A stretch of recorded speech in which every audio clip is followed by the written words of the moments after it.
بسم اللہ الرحمن الرحیم۔ السلام علیکم۔ عشاء کی 17 رکھتے ہیں اور عشاء کی نماز مختصر سے مختصر کتنی پڑھ سکتے ہیں؟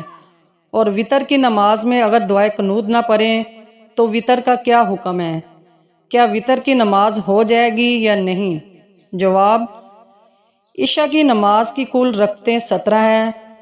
پہلے 4 سنت غیر موقدہ ہیں، پھر 4 فرض ہیں، پھر 2 سنت موقدہ، پھر 2 نفل ہیں، پھر 3 وطر، پھر 2 نفل ہیں۔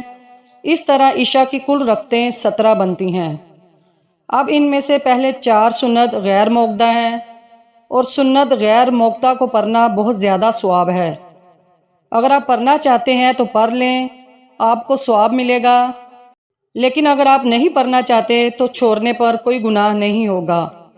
پھر 4 فرض ہیں، اور فرضوں کو ادا کرنا لازمی ہے۔ اگر کوئی فرض ادا نہیں کرتا تو بہت سخت گناہ ہے۔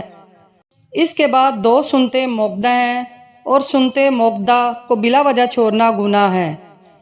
اگر کوئی عذر وغیرہ ہے تو پھر چھوڑ سکتے ہیں۔ اس کے بعد 2 نفل ہیں، اور نفل اللہ تعالیٰ کو راضی کرنے کے لیے ہوتے ہیں۔ اگر آپ پڑھتے ہیں تو پھر آپ کو بہت زیادہ ثواب ملتا ہے، اگر نہیں پڑھتے تو پھر کوئی گناہ نہیں ہوگا۔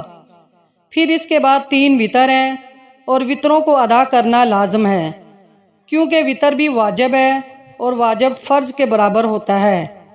اس کے بعد پھر 2 نفل ہیں، اگر وہ پڑھنا چاہتے ہیں تو پڑھ سکتے ہیں، اگر نہیں پڑھتے تو کوئی گناہ نہیں ہوگا۔ سورۃ مصلہ میں وطر کی نماز میں محض دعائے قنوت پڑھنا واجب ہے، اور مخصوص دعا اللہم انا نستعین آخر تک پڑھنا سنت ہے۔ مذکورہ مخصوص دعا کے علاوہ کوئی اور دعا مثلاً ربنا آتینا فی الدنیا حسنۃ وفی الآخرۃ حسنۃ وقنا عذاب النار بھی پڑھ سکتے ہیں۔